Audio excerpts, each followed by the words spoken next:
everything that you're doing is not a print ad, it's a print-led viral opportunity. It's not a TDC, it's a TD-led viral opportunity. And the sooner we start to reframe our thinking that way, the broader this gets.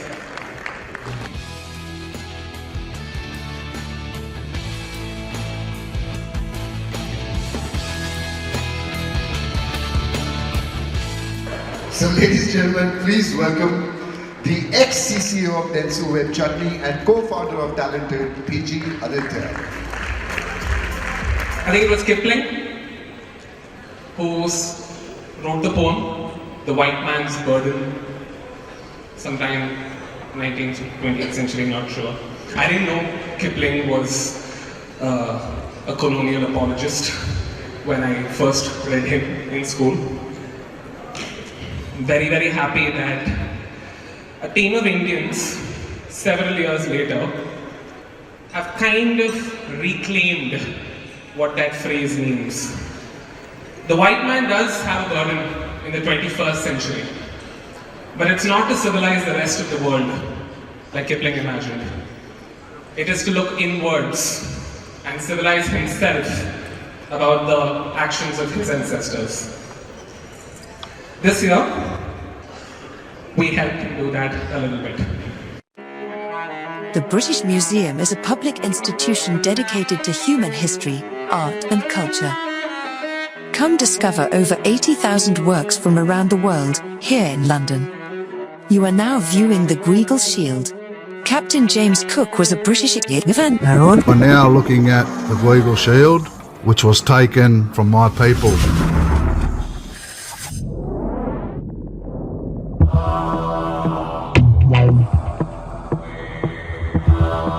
Collections in the British museums are premised on a simple idea. I'm proud of what my grandfather stole from yours. The Rosetta Stone was not the discovery neither of the French, neither of the British. It was already discovered and reused in Egypt multiple times. For us, it's not just a well-carved rock, it is a living ancestor. This very important statue is on display in a museum thousands of miles away. Say the British Museum is the world's largest receiver of stolen goods. We're launching an interactive tour of some of its most contested artifacts, plus a podcast series featuring voices from the countries they were taken from. There is always a story behind every object that was made in the kingdom, and that is how we told our history. There were two foreign powers in rivalry over Egypt. One of them won over the other and they took the war spoils of the other. I feel I've received a balanced narrative. For many Assyrians, it was maybe the last time we could really stand up to people who were trying to bully us. We sort of went around the world and took what we wanted, and it makes me feel a deep level of shame. Museums around Europe are slowly realizing that exhibiting items taken by force hundreds of years ago from other countries is kind of gross. And it's about time. We can't change the past, but we can change how we engage with it in the present.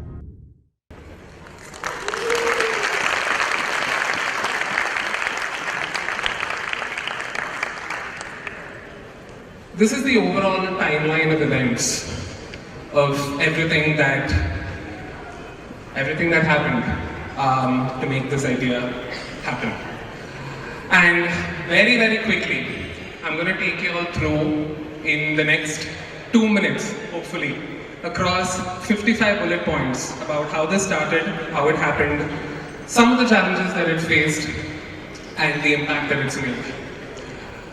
Xing Zhen, who is the editor-in-chief of Vice UK, had a terrific show called Empires of Dirt, where she detailed out different, the intergenerational trauma because of colonialism.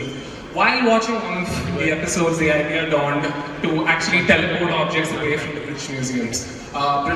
Instead of doing a regular presentation, we decided to do an entire scratch film to present it to the Vice team. They liked the idea, we went ahead with it. But we also knew that we weren't journalists ourselves, so in came a cultural historian who actually helped make every single thing that you see in those filters actually accurate. One of the pieces of feedback that she repeatedly kept giving the team is, when you are drawing the illustrations, remember that the natives actually fought back. So don't just show the illustrations of people dying, show them actually fighting back. That's the kind of imagery that doesn't exist in the Eurocentric way in which colonialism has been portrayed so far. That was only the beginning of the challenges. When the gentleman who Amit mentioned earlier, the genius Gurbaksh Singh, when he started actually trying to figure out how these filters would work, we realized that, oh my God, it's actually very, very difficult doing something in a physical location without any of us having done that. None of the people from the Unfiltered History Tour team have stepped inside the British Museum physically at all, which meant that you create something for some artifact which is in some floor of the museum, and then 3 days later you realize that artifact's been moved to another floor. It's no longer there. Everything that you planned doesn't happen. So, what did these guys do? Apart from several things, including by hearting the entire layout of the museum through Google Earth, they actually called up the British Museum's help desk, pretended to be a visitor who was coming, and asked, where is the Gregor shield now?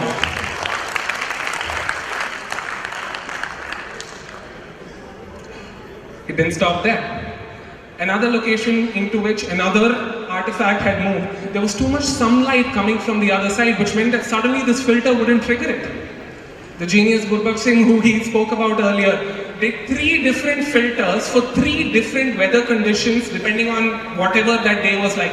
If it was a sunny day, a different filter would trigger. If it was a cloudy day, a different filter would trigger. If it was raining, a different filter would trigger.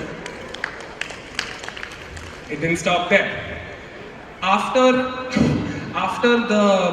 the filters went to approval for Instagram, and I think this is the part where a fantastic tech partner really helped, because Instagram's filters very correctly do not accept portraying violence of any kind. So if you have an object that is depicting violence, like guns and bows, the filter would get banned, and rightly so.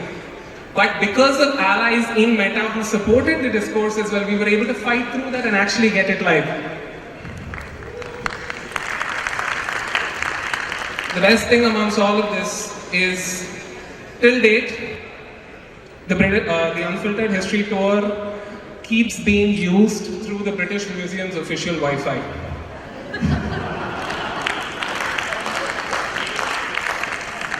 And all of this is possible not because of anything, and there's tons of challenges, all of that, and I'm sure there are tons of other things, including the backup Ukraine one, terrific piece which should have had its own challenges. But the one thing that this had, which most work doesn't, and which it should, is time.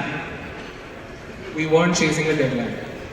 We weren't looking to take this live on any particular date. In fact, we postponed the live date 4 times, if I'm not wrong. This is simply what happens if you give your work time. There is no other takeaway.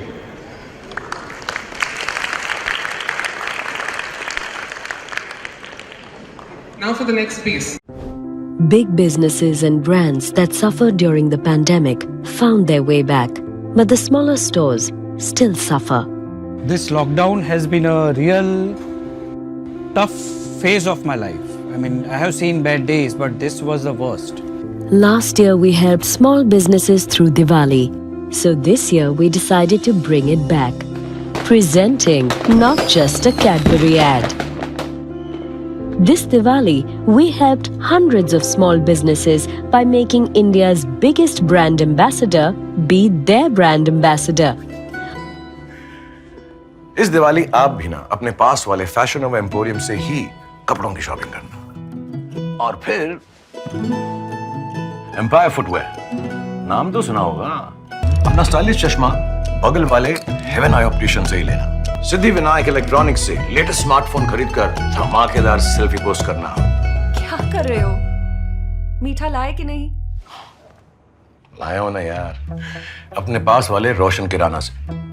आप भी अपना मीठा वहीं से लेना। We used machine learning to recreate Shah Rukh Khan's face and voice to take the local store names in the ads. इस दिवाली आप भी ना अपने पास वाले चॉइस ऑफ फैशन से ही कपड़ों की शॉपिंग करना। पास वाले आजकल फैशन से ही, रॉयल फैशन से ही, MK क्लॉथ्स से ही, पास वाली लक्ष्मी कलेक्शन से ही कपड़ों की शॉपिंग करना। इस दिवाली आप भी ना Different versions of the same ad with local store names were targeted as per the PIN code of the viewer, showing them only the nearby stores.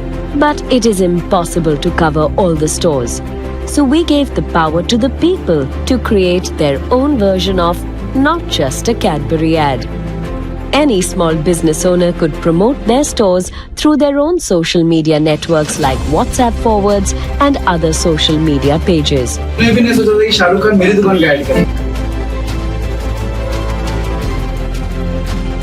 तुम्हारे आसपास की जो दुकानें हैं, उनकी दिवाली भी तो मीठी होनी चाहिए। Cadbury celebrations, not just a Cadbury ad. Among so many things to love about this piece, the one thing that I want to, it's saying 0.00 second. Can I take one more minute? Oh, thank you.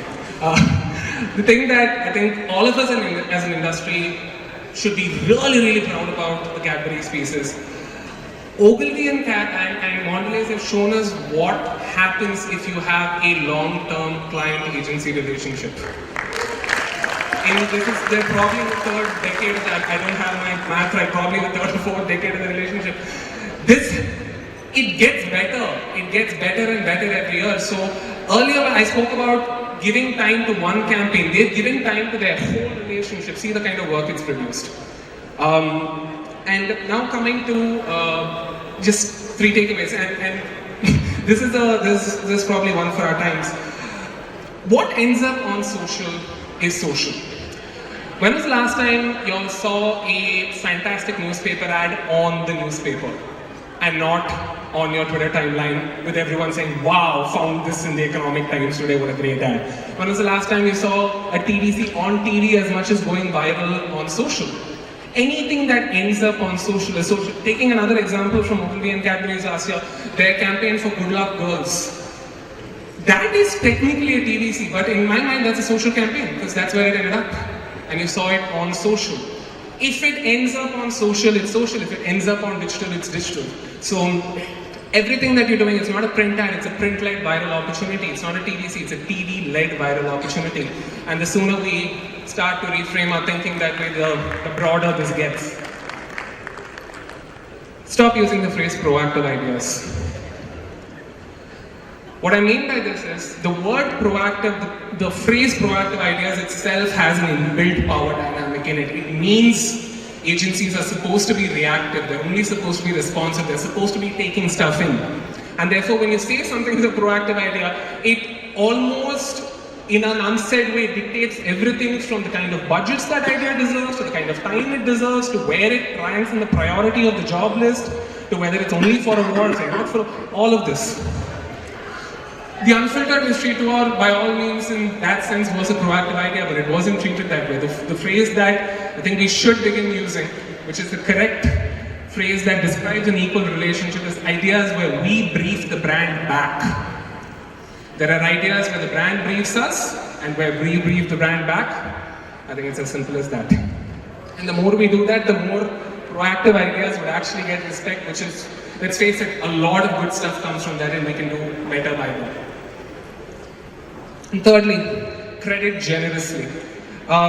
Taking again from Unfiltered History to our partners like Pixel Party, partners like Rooted Films, did a lot for this campaign. Taking the Cadbury idea, partners like Rephrase AI, if I've gotten their name right, did so much for their campaign.